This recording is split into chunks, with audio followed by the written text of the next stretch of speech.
Et nous sommes de retour au plateau pour la suite de cette émission. Nous abordons notre deuxième sujet. Nous prenons la direction de la République démocratique du Congo. Corneille Nangaa et 25 autres personnes condamnées à la peine de mort. L'ancien président de la Commission électorale nationale indépendante CENI est entre-temps redevenu le chef de l'Alliance du fleuve Congo, un mouvement qui rassemble ou bien une coalition de mouvements rebelles dont le M23. Il a été condamné avec 25 autres personnalités ou personnes en République démocratique du Congo au tribunal militaire de la Gombe à Kinshasa. Ils sont accusés de plusieurs faits dont la déstabilisation, la haute trahison, qui sont des peines passibles de la peine de mort. Et donc, justement, ils sont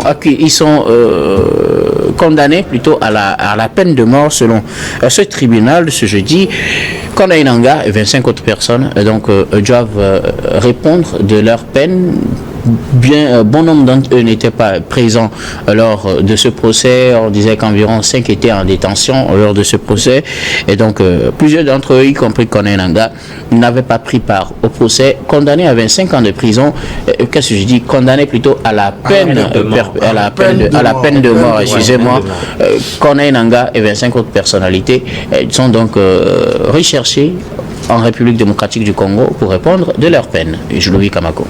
Oui, je crois que c'est le verdict qui est tombé avant-hier, comme tu le disais, et on l'a tous suivi, tout ça de près, et ça fait longtemps qu'on débat du sujet en fait relatif à la présence du M23 en Inde et Congo, et on a toujours souhaité qu'à un moment donné, les premiers ou bien l'État congolais puisse taper du poing sur la table pour résoudre une fois pour de bon cette crise-là qui fait des milliers de déplacés et des centaines de morts. Donc aujourd'hui, on est arrivé peut-être à mettre la main sur quelqu'un qu'on trouve qu'il en a quelque chose pour cette crise. Parce que Corneille Nangaa, vous l'avez dit, il a été ancien président de la CENI dans les années 2013-2014. Et récemment, il s'est montré un opposant farouche contre le régime de Félix Tshisekedi, où à l'époque il a créé l'Alliance du fleuve Congo, comme tu le disais tout à l'heure, qui défendait presque la ligne, ou bien qui portait les mêmes griefs que le M23, qui trouve que Tshisekedi n'a pas la capacité d'assurer la sécurité à tous les Congolais et que beaucoup de manquements en fait qui s'opèrent aujourd'hui, bien qui se passent aujourd'hui en Inde et Congo, sont imputables en fait à Félix Tshisekedi. Donc je crois qu'à partir de ce moment-là, à partir du moment où il a commencé par s'afficher, ou bien à partir du moment où il a commencé par défendre presque les mêmes positions que le M23, on a commencé par enquêter sur lui. Et je crois que, comme tu l'as dit, ces derniers temps, on est arrivé à mettre de grappel sur lui, même si lui-même n'est pas au pays, parce que sa dernière apparition, c'est quand il a lancé l'Alliance du fleuve Congo, on ne le voit plus. Et donc, hier, le procès a eu lieu. Il a été accusé, comme vous le disiez tout à l'heure, de trahison, même si en plein procès, il y a eu requalification des faits. Justement. Je crois que son avocat l'a évoqué. Mais qu'à cela ne tienne aujourd'hui, je crois que la question principale, ou bien la question prépondérante à laquelle tu souhaites qu'on réponde, c'est que est-ce qu'aujourd'hui Corneille Nangaa a quelque chose à voir avec tout ce qui se passe en Inde et Congo, avec les attaques de M23? Je suis tenté de vous dire que, tel que je le disais tout à l'heure, vu la situation, vu sa ligne de défense, vu cette dernière position, je ne peux pas dire tout de que il n'est pas aussi blanc comme neige dans cette affaire. Ça veut dire que quelque part, parce qu'à plusieurs reprises, on l'a vu aux côtés des rebelles du M23. Et comme je le disais tout à l'heure, si on prend la situation comme telle, il ne peut pas se dire aujourd'hui qu'il est innocent dans cette histoire. Maintenant, il est arrêté, il n'est pas au pays. Ses avocats disent qu'ils vont injecter appel. Ça veut dire que le dossier n'est pas clôturé. On va suivre la suite et verra ce que ça va donner. Merci beaucoup. Vous, Louis Kamako, Corneille Nangaa et 25 autres personnes ont été condamnées à la peine de mort à la suite de ce procès qui s'est ouvert au tribunal militaire de la Gombe à Kinshasa, en République démocratique du Congo. Depuis le 24 juillet dernier, le verdict a été donné ce jeudi, Eric. Ouais, c'est vraiment regrettable pour la RDC parce que un pays aussi vaste et aussi riche en matière de minière qui se retrouve dans une situation où l'on a comme l'impression qu'on veut faire taire une certaine opposition. La remise en selle de la peine de mort même avait suscité déjà beaucoup de débats et l'on pense que c'est destiné au fait à une certaine frange de la population, ceux qui sont contre le pouvoir congolais. Je dis... Il faut dire que justement la peine de mort a été rétablie, elle existait, elle a un temps été levée par le président Kabila, maintenant elle est rétablie par le président Tshisekedi. La question de savoir pourquoi on l'a rétablie. Parce qu'on estime qu'il y a beaucoup de traîtres dans l'armée et qu'il faut quand même les condamner à mort. Les condamner à mort, on peut condamner à perpétuité. Les gens vont quand même être punis par rapport à la faute commise dans un État. Pourquoi on fait revenir la peine de mort? Ça veut dire que si demain... Là, vous posez le côté moral de cette décision d'ailleurs, de la peine de mort. La décision, vous savez, les politiques, quand ils se concertent, quand ils décident de prendre une décision de ce niveau-là, c'est que derrière, il y a toujours une idée. Et donc, je crois fondamentalement que les gens ont envie de faire taire certaines personnes. Mais on peut faire des procès, condamner à mort, et peut-être des années plus tard, on se rend compte qu'on s'est trompé. Et pourtant, la peine a déjà été exécutée. La peine de mort existe toujours aux États-Unis. Quand je vois un certain, le nom m'échappe, qui a fait plus de 40 ans, 48 ans de prison, et l'année dernière, on découvre qu'il n'était pas coupable. Voyez-vous, c'est des choses qui arrivent. La justice est un fait d'humain. Et donc, on peut toujours se tromper. Mais là, condamner quelqu'un à la peine de mort, c'est-à-dire l'exterminer carrément, mais après, on peut se rendre compte qu'en réalité, tout ce dont on l'accuse n'est pas forcément cela. Je crois que... comment il s'appelle, Corneille Nangaa a créé un mouvement politique dont le M25 fait partie. Le M23 fait partie, et justement, c'est ça qui une des raisons principales, justement, qui fait dire qui trahit, il soutient les qui trahit le peuple en soutenant ce mouvement rebelle.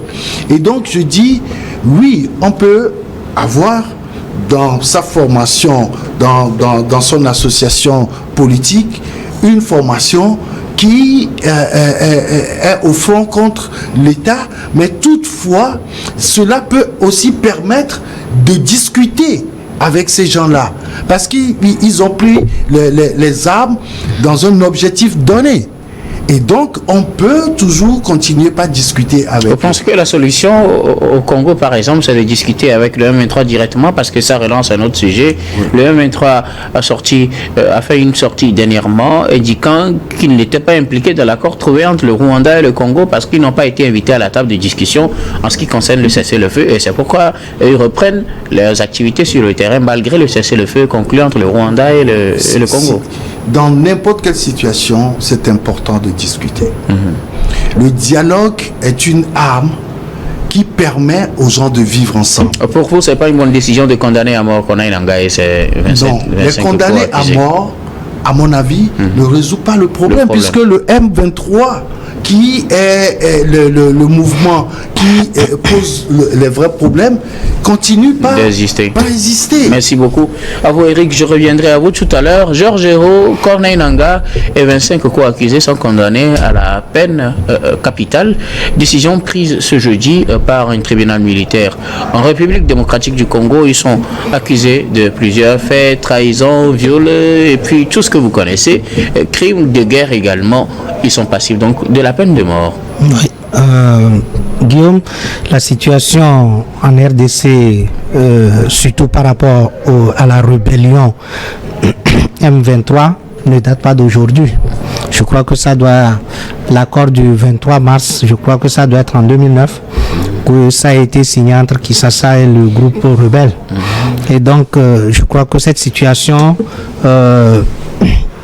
était au temps de Kabila, Joseph, et cette situation continue jusqu'à présent. Selon beaucoup d'observateurs, le Tshisekedi qui est arrivé au pouvoir un peu quand même à un moment donné résoudre le problème, étant donné que il n'était pas tellement farouchement lié au combat que menait son papa. D'ailleurs, c'est pour cela que pour beaucoup de personnes, c'est Kabila qui l'a adopté, ou bien Kabila qui pensait qu'il était l'alternative, qui est plus ou moins modéré au lieu de Faïlou. Et le monsieur, heureusement, il est là, et je crois que Corneille Nangaa était même le président de la commission électorale qui a même proclamé sa victoire en 2019. Qu'est-ce qui est arrivé jusqu'à ce que le monsieur est devenu un farouche opposant à Tshisekedi? Il a commencé par faire certaines déclarations qui justement ne sont pas du tout de Tshisekedi. Entre-temps, il a créé aussi son parti politique, clair, l'AFC, l'Alliance du fleuve Congo. Il avait créé d'abord l'Alliance pour la dignité du Congo, je crois. Ça, c'est un parti politique. Le fait, en fait, c'est le plus palpable, c'est l'AFC qui regroupe des groupes rebelles dans le M23. Exactement. Je pense que pour un cas de figure comme ça, quelqu'un qui est civil, qui se radicalise à un moment donné, parce que il faut l'avouer, à un moment donné, la situation même au Nord Kivu était telle que même la population était considérée comme délaissée, puisque le président, qui est le chef suprême des armées, il doit quand même à un moment donné prendre son bâton de pèlerin, puisque le fait de rendre caduque ou bien de faire braquer les autres par rapport à un certain nombre d'ouvertures rend la situation compliquée, parce qu'il a commencé premièrement à accuser Rwanda. Or, le président Tshisekedi, son premier voyage après son élection était à Kigali. Et je pense que il devait à un moment donné, après sa première élection. Oui, exactement. Je crois que il devait à un moment donné discuter de comment est-ce que il doit prendre en possession de tout son territoire. Et ça passe par des négociations. Et ces négociations, oui, je le sais, c'est un peu plus agressif, mais ces négociations, ce ne sont pas des choses sur lesquelles on crie au voleur. Maintenant, aujourd'hui, vous voyez que c'est un tribunal, je viens à la décision, c'est un tribunal militaire qui a jugé ce cas. C'est même pas un tribunal civil, peut-être on parle de la rébellion. Mais est-ce que le fait de juger ces personnes-là et de les condamner permet à Kinshasa de pouvoir négocier encore des cessez-le-feu, alors que ces dernières semaines, les rebelles sont en train d'évoluer sur le terrain? Or, est-ce qu'il sera seulement à Kinshasa pour condamner les gens, alors que sur le terrain, la rébellion évolue? Moi, je pense que c'est vouloir une chose et son contraire. Vous voulez que les gens cessent, vous voulez condamner à mort. Or, vous l'avez dit, le ministre l'a dit qu'ils ont des partenaires à qui ils vont faire des pieds et mains pour qu'on puisse les traquer, les arrêter, les extrader. Lancer un mandat d'arrêt international contre eux. Vous voyez, vous les mettez dos au mur. Qu'est-ce que vous voulez? Vous voulez qu'ils s'enfoncent, qu'ils vont sur le terrain. Donc, en fait, ici, il a été question de choix stratégique de Kinshasa. Qu'est-ce qu'il veut réellement? Est-ce qu'il pense, parce que c'est pour décourager en ramenant la peine de mort d'abord, et puis accuser ces rebelles et les condamner à mort? Ça va les décourager à ne pas évoluer sur le terrain, ou bien le choix est que en le faisant ainsi, il y aura peut-être des discussions pour les affaiblir. Moi, je ne le crois pas. Merci beaucoup. Alors, Louis Kamako, quelles peuvent être les conséquences d'une telle décision? D'abord pour Corneille Nangaa, le M23, mais aussi qui voit Corneille Nangaa, voit indirectement Joseph Kabila, puisque quand on suit la dernière sortie du président Tshisekedi lors de son interview accordée à une radio congolaise en Belgique, il avait déclaré que l'AFC, l'Alliance du fleuve Congo, c'est plutôt Joseph Kabila. Or, si on condamne Corneille Nangaa pour des faits qu'on aurait pu imputer à l'Alliance du fleuve Congo et au M23, n'est-ce pas une manière aussi de dire à Joseph Kabila que vous risquez de subir le même sort que votre protégé Corneille Nangaa? Et quand on condamne Corneille Nangaa et des responsables du M23 à la peine de mort, n'est-ce pas aussi une manière de donner la liberté à tous ceux qui les rencontreraient de pouvoir exécuter cette peine?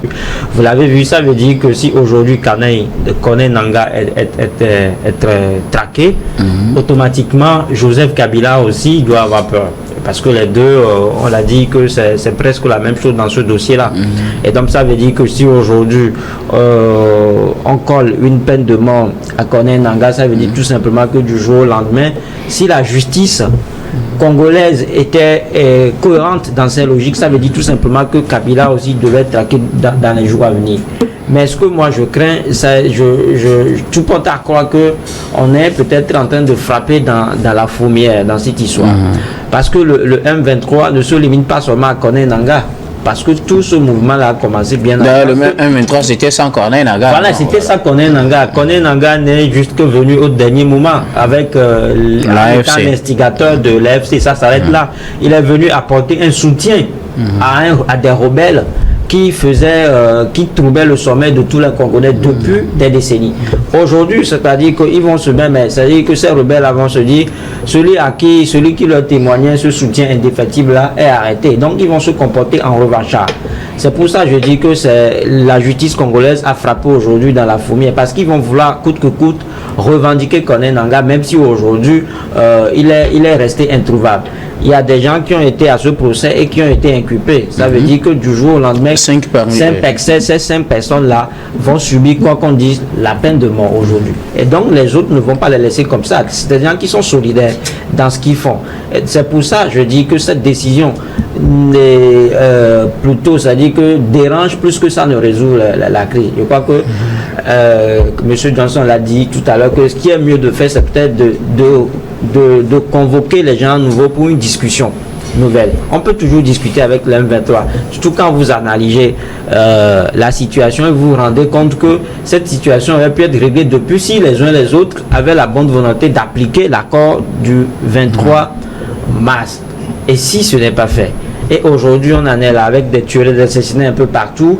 Parfois on vous dit que c'est Paul Kagame qui est derrière ces rebelles, parfois on me dit c'est le Rwanda, parfois on dit que c'est l'Ouganda. Je crois qu'il est temps qu'on mette fin à cette cacophonie là et qu'on regarde la réalité en face.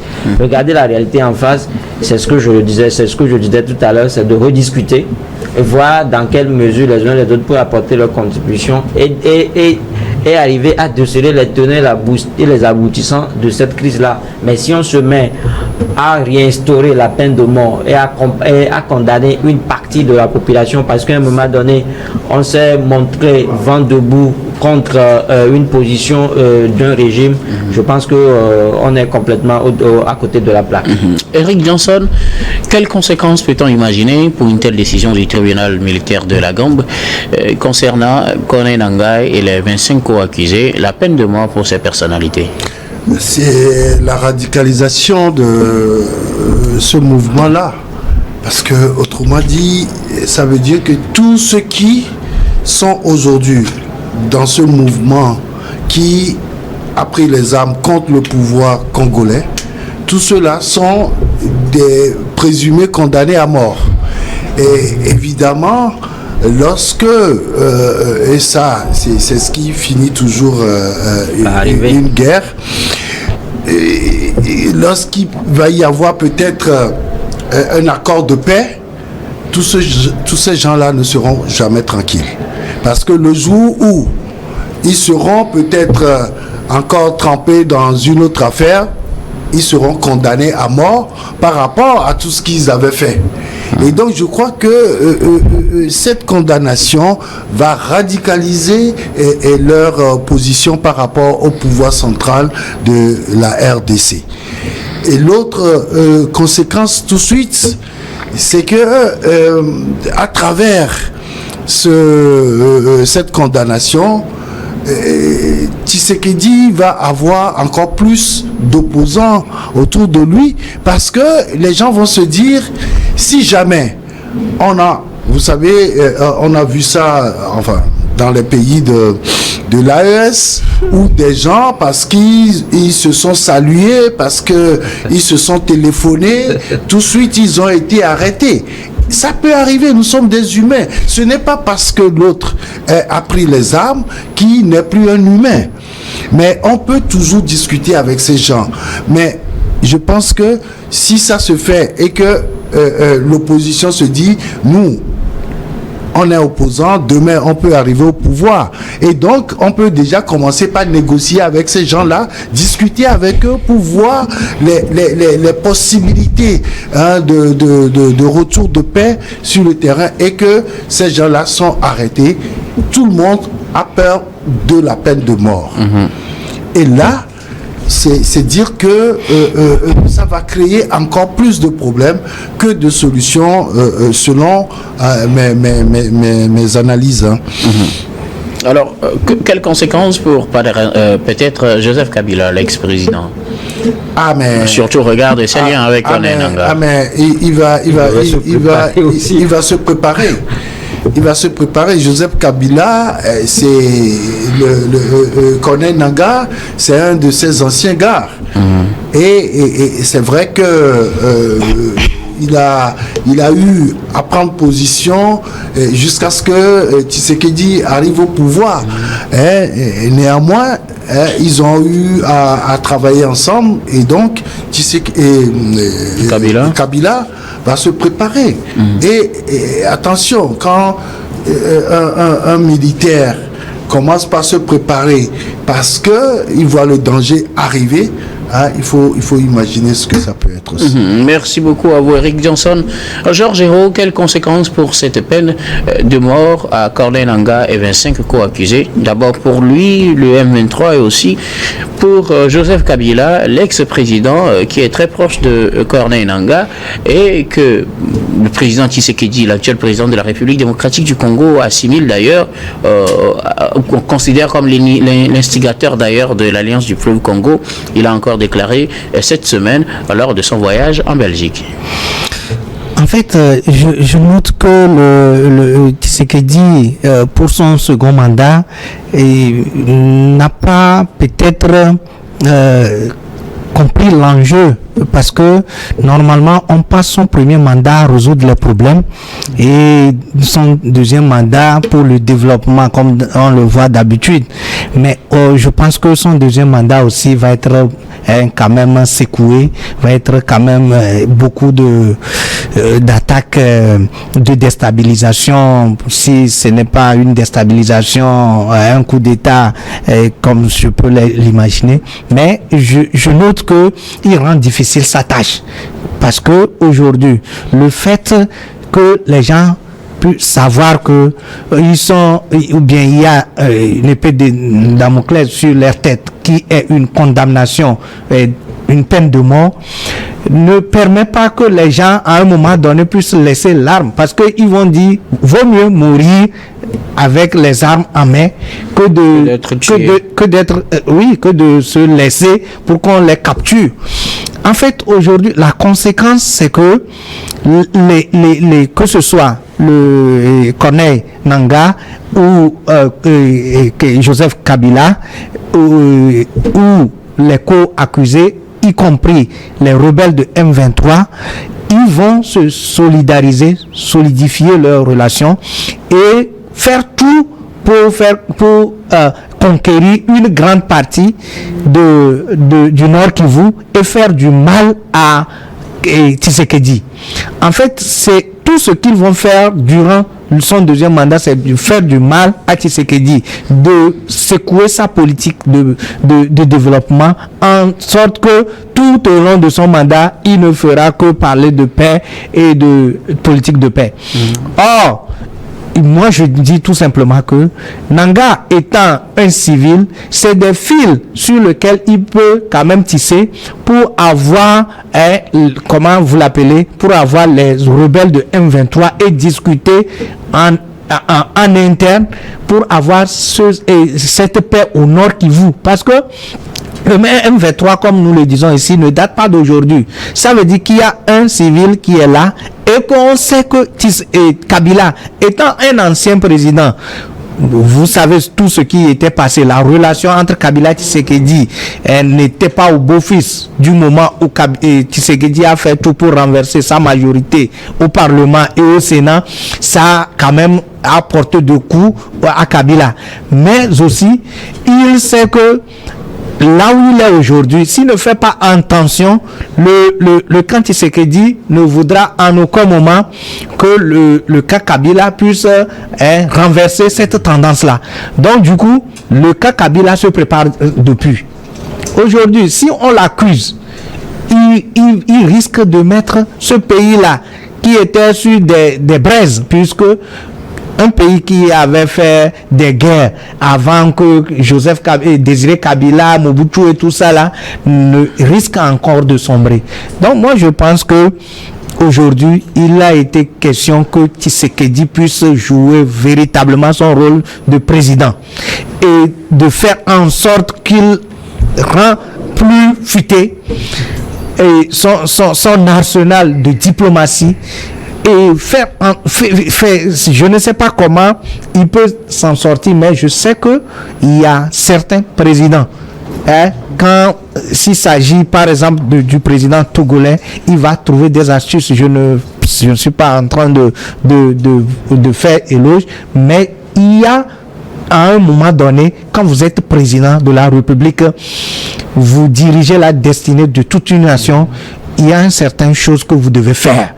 Et vous devez négocier, vous devez faire en sorte que votre pays puisse s'en sortir.